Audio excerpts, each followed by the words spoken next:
రేవంత్ పాలనలో ఆటో డ్రైవర్లను రోడ్డున పడేశారని మండిపడుతున్నారు మాజీ మంత్రి శ్రీనివాస్ గౌడ్. ఉపాధి లేక ఎంతో మంది ఆటో డ్రైవర్లు ఆర్థిక ఇబ్బందులు ఎదుర్కొంటున్నారని స్పష్టం చేస్తున్నారు. ఆటో డ్రైవర్లను గోసపుచ్చుకుంటున్న రేవంత్ సర్కారుకు తగిన శాస్తి తప్పదంటున్న శ్రీనివాస్ గౌడ్ తో మా ప్రతినిధి Ranjith face to face. Telangana రాష్ట్రంలో అబద్దపు హామీలతో కాంగ్రెస్ ప్రభుత్వం ఏర్పడిన రేవంత్ రెడ్డి ఇప్పటికే 22 నెలల కాంచి ఎలాంటి హామీలు నెరవేర్చలేదు. దానిలో భాగంగా కూడా బీఆర్ఎస్ పార్టీ నేతలందరూ కూడా పోరుబాట పట్టారు. ఇప్పటికే బస్తీపై సుస్థితో పాటుగా ఇప్పటి ఆటో డ్రైవర్లకు జరుగుతున్న అన్యాయాల గురించి, వాళ్ళ యొక్క సమస్యల గురించి తెలుసుకోవడానికి కూడా స్థానికంగా ఉన్న ఆటో డ్రైవర్లతో కూడా ముఖాముఖి కార్యక్రమం ఏర్పాటు చేశారు. దానిలో భాగంగా కూడా మనతో పాటుగా మాజీ మంత్రి శ్రీనివాస్ గౌడ్ ఉన్నారు. సార్ చెప్పండి, ప్రస్తుతం ఉన్న పరిస్థితులు అనేవి ఎలా ఉన్నాయి? ఈ ఆటో కార్యక్రమాల ప్రధాన సమస్యలు కూడా ఏమున్నాయి? పాపం వాళ్ళని చూస్తుంటే దుఃఖం వస్తుంది. చాలా మంది కూడా మేము అడిగిన వాళ్ళందరూ కూడా మహబూబ్ నగర్, వరంగల్, కరీంనగర్, మెదక్ దూరం ఊర్ల నుంచి వచ్చినటువంటి వాళ్ళందరూ కూడా ఊర్ల పరిస్థితి బాగాలేక పిల్లలను భార్య పిల్లలను పోషించడానికి వచ్చి బతుకుతున్నారు. వాళ్ళకు రూమ్ కిరాయి కట్టడానికి సరిపోతలేదు. అంతకుముందు కేసీఆర్ గారు ఉన్నప్పుడు ఊర్లలో రైతు బంధు వచ్చేది, ఊర్లలో పంపాల్సిన అవసరం లేకుండా తల్లిదండ్రులకు. ఇప్పుడు వీళ్ళు బతకాలి, ఇలా ఊరు కాడ తల్లిదండ్రులకు పంపాలి అనే పరిస్థితి చెప్తా ఉన్నారు. ఎవరైనా కూడా 1 ఎకరా 2 ఎకరాలు ఉన్నాయి అందరికీ. ప్రతి ఊర్లో ఉంటుంది, ఊర్లో ఇంత పొలం ఉంటుంది. ఇంత రైతు బంధు వచ్చేది, పంటలు పండేది సార్, మంచిగా పంటలు పండేది. రైతు బంధు వచ్చేది, రైతు బంధు లేదు, పంటలు లేవు, పెన్షన్స్ లేవు, చేనులు వారికి వస్తలేవు, పెన్షన్లు లేవు, ఊర్లో సకాలంలో వస్తలేవు. అన్ని కూడా మేము ఫీజులు కట్టడానికి కష్టమవుతుంది, ఇండ్ల కిరాయి కష్టమవుతుంది, ఈఎంఐ కట్టడానికి కష్టమవుతుంది. అసలు మా బతుకులు ఆగమాగం. బయటికి ఉదయం పోయినామంటే దుఃఖంతో పోవాలి, దుఃఖంతో రావాలి, ఆ పరిస్థితి ఉంది.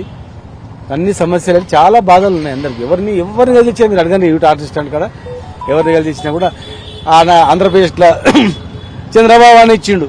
మరి చంద్రబాబు శిష్యుడు అంటే ఈయన. మరి ఆయన చెప్పినట్లు మా బతుకులతో ఆగం చేసేస్తుంది. ఆటో నగర్ పోయింది, ఏం లేదు. ఆటో నగర్ లేదు, మాకు ఇచ్చేటివి ఏం లేదు. చాలన్లు మా ఫోన్ అవి లేవు, ఏం లేవు. చాలా ఘోరమైనటువంటి పరిస్థితి మా బతుకులు ఉన్నాయి. ఫ్రీ బస్ అని చెప్పారు. ఫ్రీ బస్ వచ్చిన తర్వాత ఇంక మొత్తం మా బతుకులు బజార్లో పడ్డదండి. అక్కడ వాళ్ళు బాగలేరు, ఇక్కడ మేము బాగలేము, రాష్ట్రం అల్లకలే వహిస్తారని చెప్పి బాధతో మాట్లాడుతాం వాళ్ళంతా కూడా. ప్రధానంగా అంటే మీరు ఇక్కడ దాదాపు 161 మంది కూడా ఇప్పటికీ ఆటో డ్రైవర్లు చేసి చనిపోయిన ఆత్మహత్యలు చేసుకున్న పరిస్థితి ఉంటుంది. పోతే ఇప్పటికీ అంటే ఇది కేవలం అంటే ఏ విధంగా చూడొచ్చు ఈ 160 మంది చనిపోవడానికి చావు కారణం? ఇది ప్రభుత్వ హత్యలుగా భావించాల్సి వస్తుంది. ఎందుకంటే వాళ్ళందరికీ ఎంతో ఆశ, మంచి బతుకుతున్నారు. వాళ్ళు ఆశ చూపి ఓట్లు వేయించుకున్నారు. వాళ్ళ బతుకుల మీద మొత్తం విషం కక్కేసారు. మంచి బతికే బతుకులు, చిన్న చిన్న బతుకులు కనుక పాపం ఆశపడ్డారు వాళ్ళు. ఇంకా జర మంచిగా అవుతాం లేననుకున్నారు. కానీ ఉన్నది మొత్తం పోయింది. లాస్ట్కు చచ్చిపోయినాక కూడా పలకరించే దిక్కు లేడు. వాడు కూడా చనిపోయిన తర్వాత కూడా మనల్ని పలకరించేటోడు లేడు సార్. అసలు మా కుటుంబాలు ఆదుకుంటూ లేడు. ఇవి ఖచ్చితంగా ఈ ప్రభుత్వ హత్యలుగా భావించాల్సిన అవసరం ఉంది. ఎట్టి పట్ల మేము వదిలిపెట్టామని చెప్తున్నారు. ఇంకోటి వాళ్ళ బాధలే కాదు, ఆటో ప్యాసింజర్లు కూడా బాధలు ఉంటారు సార్. ఎవడెక్కినా కానీ ఒక్కడు కూడా ఈ గవర్నమెంట్ లో బాగున్నాము అని చెప్తలేరు. ముఖ్యంగా ఇక్కడ ఈ ఏరియా బోరబండ ఏరియాలో మేము తిరుగుతుంటాము.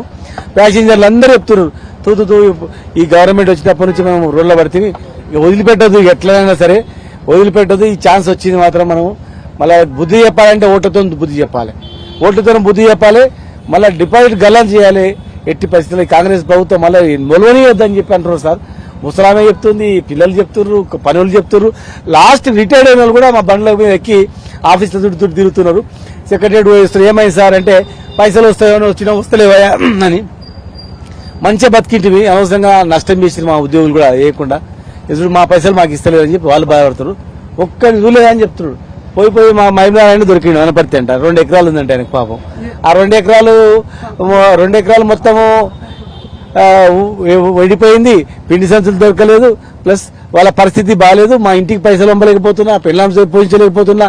నాకు కూడా ఒకసారి ఏం బతుకురా ఆలోచన వస్తుందంటే అట్లా ఏదు బిడ్డ, కొట్లాడదాం, జర ఓపిక పట్టని చెప్పినాం. జర ఓపిక పట్టు, మళ్ళీ తెలంగాణ వస్తుంది, కేసీఆర్ వస్తాడు ఓపిక పట్టని చెప్పినాం. కనుక ఏడు చూసినా దుఃఖాలే ఉన్నాయి, బాధలే ఉన్నాయి.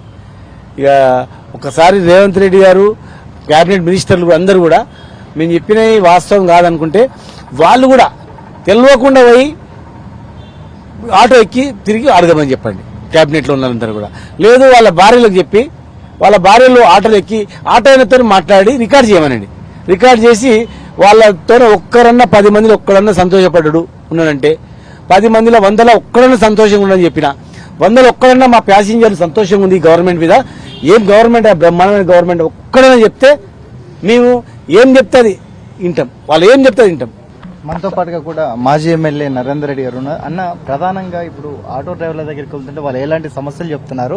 గతంలో చూస్తే ఆటో డ్రైవర్లకు అనుగుణంగానే కొత్త టెక్నాలజీగా ఓలా ఊబర్ లాంటివి తీసుకొచ్చి ఆన్లైన్ లో కూడా వీళ్ళకు సదుపాయాలు కలిగించింది గత ప్రభుత్వం. ఇప్పుడు మీరు ఆటో డ్రైవర్లతో ముఖాముఖిలో ఎలాంటి సమస్యలు మీకు ప్రధానంగా చెప్తున్నారు? ఇప్పుడే ఆటో డ్రైవర్తో మాట్లాడడం జరిగింది. ఆయన నెలకు 10 నుంచి 15 వేలు ఫైనాన్స్ కట్టాల్సి వస్తుంది. ఆటోకు ఫైనాన్స్ కూడా కట్టలేని పరిస్థితి ఉంది. ఇంట్లో స్కూల్లో పిల్లల ఫీజులు కట్టలేని పరిస్థితి ఉంది. గతంలో కేసీఆర్ ప్రభుత్వం ఉన్నప్పుడు బ్రహ్మాండంగా మేము సంపాదిస్తుంటే ఫైనాన్స్ కట్టుకుంటుంది, పిల్లల ఫీజులు కట్టుకుంటుంది, మా బతుకు బ్రహ్మాండంగా ఉండే. ఈ రేవంత్ రెడ్డి వచ్చినాక అన్ని హామీలు ఇచ్చి ఏదైతే ఫ్రీ బస్సు పెట్టిన తర్వాత 12,000 నెలకి ఇస్తామని చెప్పి ఇంతవరకు ఇవ్వలేదు. కాబట్టి మేము ఫైనాన్స్ కూడా కట్టలేని పరిస్థితి ఉంది. అప్పుల పాలవుతున్నాము. ఆటోలు అమ్మి ఆత్మహత్య చేసుకునే పరిస్థితి వస్తున్నది. ఇప్పుడే ఆటో డ్రైవర్ గారు చెప్పడం జరిగింది. ఇది తెలంగాణ మొత్తం ఉన్న పరిస్థితి. కాబట్టి ఇప్పటికైనా ప్రభుత్వం కళ్ళు తెరిచి రేవంత్ రెడ్డి గారు ఆ నెలకు 12,000 ఇస్తున్న ఆటో డ్రైవర్లది ఇవ్వాలని చెప్పి మేము డిమాండ్ చేస్తాం. ఇది శ్రీరామనగర్ ఆటో స్టాండ్.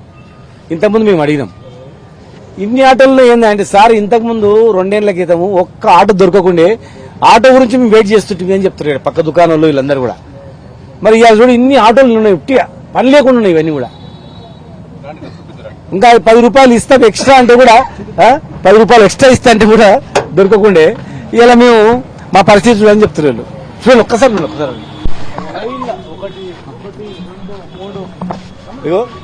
5, 6, 7, 8, 9, 10 అవన్నీ ఆర్డర్స్. దీన్ని ఇంతకు ముందు కేసీఆర్ గారు ముఖ్యమంత్రిగా ఉన్నప్పుడు ఆటోలకు ఎక్కాలంటే ప్యాసింజర్ కు ఆటోలు దొరకకుండా అంత ఫుల్ బిజీలో ఉండేటివి. ఇవాళ ఈయనే చూడండి, వీళ్ళంతా ఆటో డ్రైవర్ ఇన్ని ఆటోలు ఉన్నాయి.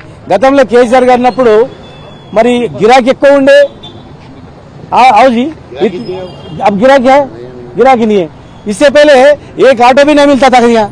आज देखो इतना ऑटो काली गपचुप यहाँ बैठे से है. फ्री होगा राजी, और किराया होगा. अब फिर कैसा आप लोग कैसा जीना? वोट डालना टीआरएस को, और कैसा जीते? नहीं वो महीने महीने पैसे दे तुम और इस साल को पैसे दे तुम. झूठ बोलता है. कैसा जी ఇప్పటికీ కూడా ఆటోలకి 2 సంవత్సరాలు అవుతున్నప్పటికీ వాళ్లకు సంబంధించినంత ఏదైతే సంవత్సరానికి 12,000 రూపాయలు ఉందో ఇప్పటికీ కూడా 24,000 రూపాయలు కూడా ఆటో డ్రైవర్లకు వచ్చేసి బాకీ పడ్డది కాంగ్రెస్ ప్రభుత్వం అని చెప్తున్నారు. దాదాపు ఇప్పటికే 161 మంది ఆటో డ్రైవర్లు ఆత్మహత్య చేసుకున్నారు. అది ఖచ్చితంగా కూడా ప్రభుత్వ హత్యలే.